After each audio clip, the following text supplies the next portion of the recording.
Bonjour tout le monde, bienvenue sur ma chaîne YouTube. Je suis Kim et aujourd'hui on se retrouve puisque mon bon ami Sylvain Desmenti a lancé à la communauté Booktube Québec un défi. En effet, sa 4e édition de l'Hydraton a pour terme la machine à voyager dans le temps. Et si vous me connaissez assez bien, vous savez que je suis quelqu'un de très nostalgique. Certains pourraient même dire trop. Alors c'était certain que j'allais sauter à pieds joints dans ce retour dans le passé qui a inspiré les règles et les catégories. Donc sans plus tarder, si vous êtes intéressé de savoir quelle année j'ai choisi ainsi que les titres qui vont être sur ma palle d'avril, je vous invite à rester avec moi.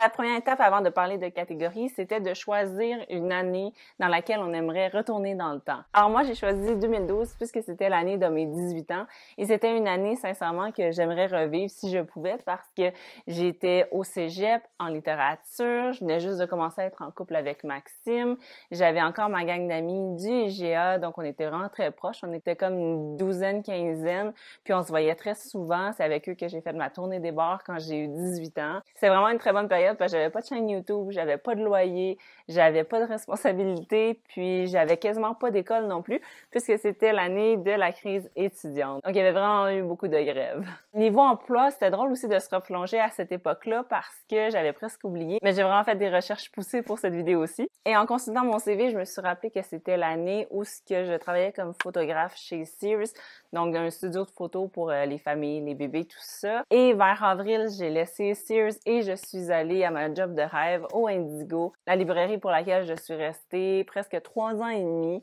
À ce moment-là, on vendait des DVD, donc ça fait vraiment longtemps. Et parallèlement à ça, j'étais également cliente mystère, tutrice pour l'aide aux devoirs et j'étais encore en train de lire des manuscrits pour une maison d'édition. Donc, j'étais sur un comité de lecture d'un éditeur jeunesse.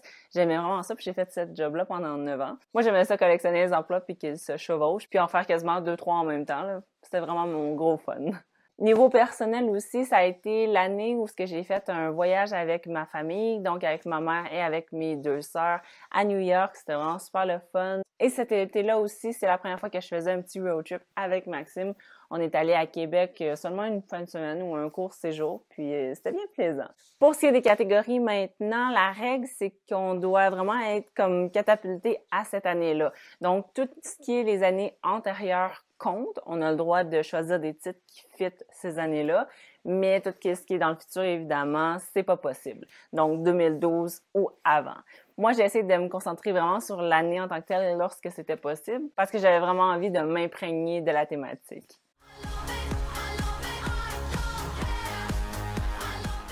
Pour cette catégorie, ça va me faire un plaisir de relire The Fault in Our Stars par John Green. J'ai tellement aimé ce livre-là, je l'ai lu 2 fois déjà. Je cherchais quasiment une occasion de le relire une 3e fois, donc ce défi-là était parfait. Dès que j'ai choisi ce titre-là, j'étais comme vraiment excitée de commencer le défi. Pour ceux qui connaîtraient pas l'histoire, on va suivre Hazel et Gus qui vont se rencontrer dans un groupe de support pour jeunes qui ont une maladie grave. Donc, ils vont s'accompagner là-dedans, ils vont se rencontrer, apprendre à se connaître, puis ça va être vraiment beau. Je l'ai vraiment beaucoup aimé pour ses belles phrases, pour cette célébration de la vie, pour ce désir d'être vu, de laisser sa marque.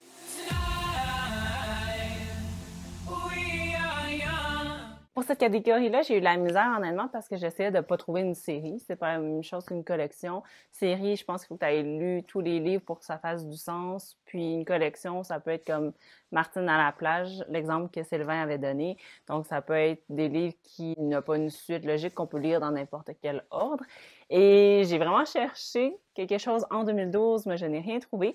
Donc j'ai décidé d'aller un petit peu plus loin et j'ai trouvé Winnie l'ourson. Donc, c'est un livre édition platine d'une histoire parmi tant d'autres. Il y a tellement eu des réécritures puis des albums jeunesse et plus vieux de Winnie. J'aurais pu choisir l'édition originale en anglais, mais j'avais envie de quelque chose en français pour que je puisse lire avec Lydia. Et celle-ci a des images, alors ça va être parfait pour la divertir. Elle va avoir quelque chose à regarder. Et en prime, j'avais envie de vous montrer mon toutou quand j'étais jeune parce que je le traînais partout. C'est pour ça qu'il l'a vu des meilleurs jours avec ses trous puis son usure en dessous du nez. Je l'ai vraiment magané parce que c'est un sac à dos aussi. Ça n'a pas l'air comme ça, mais c'était un sac à dos avant et je l'avais constamment sur le dos. Je mettais mes livres à l'intérieur, je mettais mes secrets, je mettais tout. C'est comme ma sacoche avant d'avoir des sacoches Lambert. Donc voilà, je l'ai gardé. Il y a le petit pouls en avant. Ça a été mon confident pendant longtemps.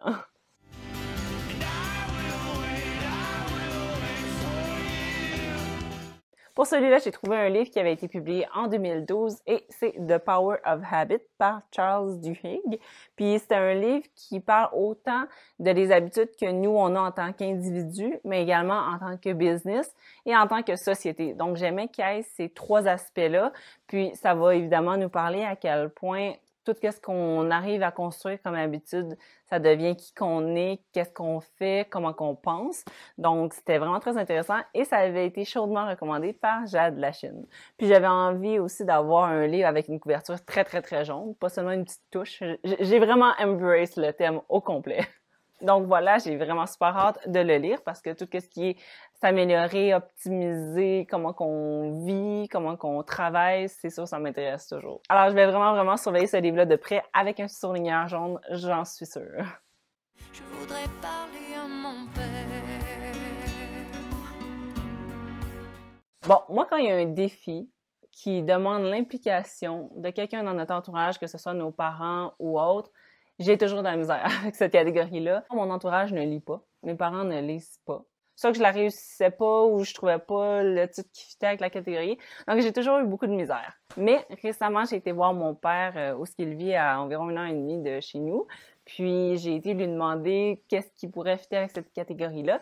Et il m'a dit que lui, il aimait beaucoup des livres sur René Lévesque. Il aimait vraiment beaucoup ça. Il a toujours été indépendantiste, souverainiste. Mais puisqu'il pouvait pas vraiment me dire de titre en particulier, puisqu'il en avait lu beaucoup puis ça faisait longtemps, je me suis dit, bon, n'importe quel livre sur le sujet, ça devrait pouvoir compter puisque je vais en savoir plus sur l'homme, le politicien, mais également pouvoir avoir des discussions sur les choses que je vais avoir apprises avec mon père. Donc, j'ai été à la bibliothèque puis j'ai trouvé 2 livres qui auraient pu fitter cette catégorie-là. Il y avait soit René Lévesque, Un héritage démocratique, toujours d'actualité, ou Bourassa et Lévesque, Marketing de raison contre marketing de passion, ce qui m'intéresse beaucoup. C'est un de mes cours préférés en entrepreneuriat. Mais la seule erreur, c'est que j'ai oublié de regarder les dates. Et dans les 2 cas, ils étaient trop vieux pour pouvoir compter dans ce défi-là. Donc, à la dernière minute, hier, je suis retournée à la bibliothèque, j'ai fait une nouvelle recherche et j'en ai trouvé un. C'est René Lévesque, Une vie, une nation. Donc, les autres, je vais peut-être lire surtout celui du marketing, mais pas nécessairement obligé. Mais celui-là, je vais vraiment le lire pour qu'il compte dans le défi. Ça avait l'air de parler de la personne en tant que telle, sa passion pour communiquer, qu'est-ce qui l'a amené à aller en politique. Donc, j'ai bien hâte de lire ça et pouvoir en discuter avec mon père.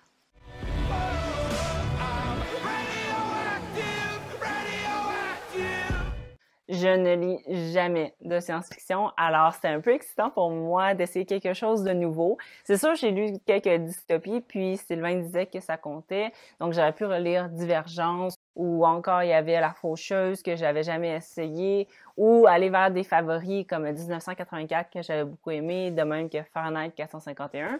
Mais j'avais vraiment envie d'embrace la catégorie et le but de Sylvain avec la thématique de machine à voyager dans le temps, c'était de lire une vieille œuvre qui se projetait dans le futur pour essayer d'entrevoir comment qu'on vit à cette époque-là.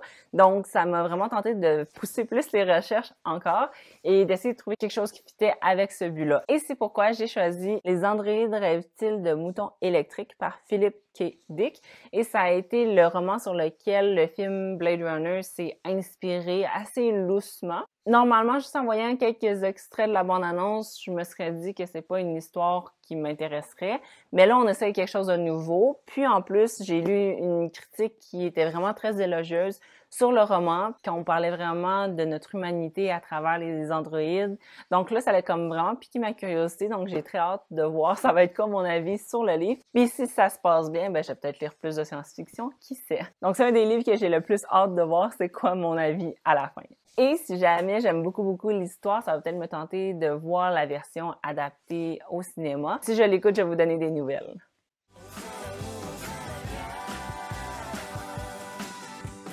Bon, pour cette catégorie-là, je semble avoir perdu le footage, donc je vais recommencer, c'est pas grave.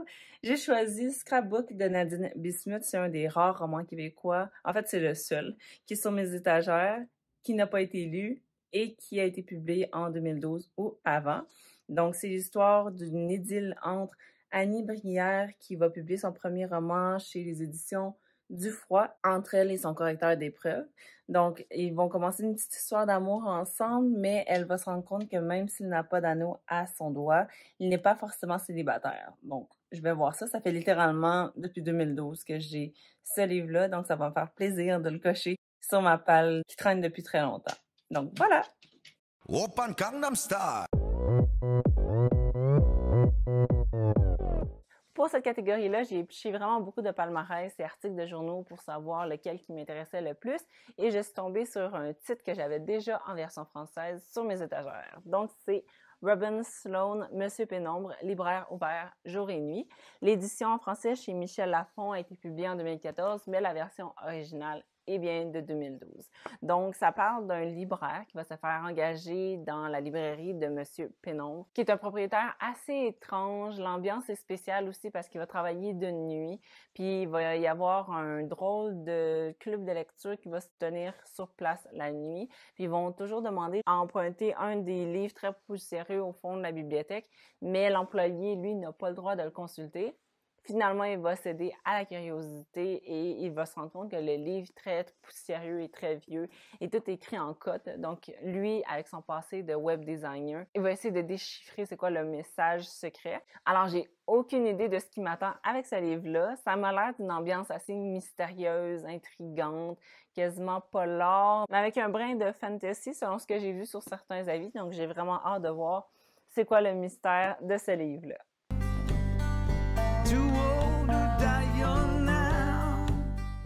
Tout d'abord, pour me préparer pour cette vidéo-ci, j'ai écouté le Bye Bye 2012 en entier pour me souvenir qu'est-ce qui se passait dans l'actualité à ce moment-là. Sinon, j'aimerais réécouter Hunger Games, le premier. Je me souviens que j'avais terminé le livre comme le vendredi à 3h, puis j'allais le voir le lendemain à midi, quelque chose comme ça, avec des amis. Un samedi, je m'étais fait une tresse, puis tout ça pour être dans l'esprit. Je vais également écouter le 4e film de la série Step Up, donc Danser dans les rues. J'avais été voir chacun des films au cinéma avec ma cousine, c'est comme une tradition.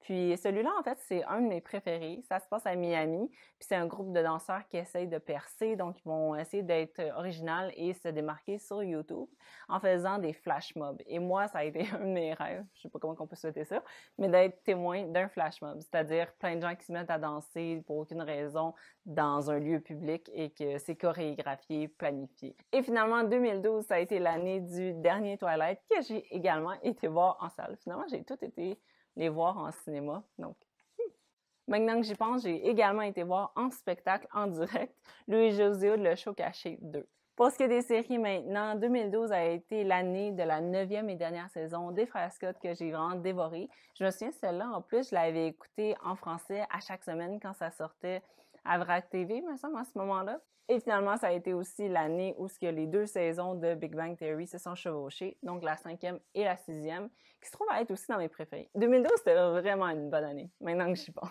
Puis sinon, parmi les films que j'aimerais réécouter qui se trouvent sur Netflix, il y avait The Lucky One, qui était mon préféré de Nicholas Sparks, Django Unchained, que j'avais vu et beaucoup apprécié, et 21 Jump Street.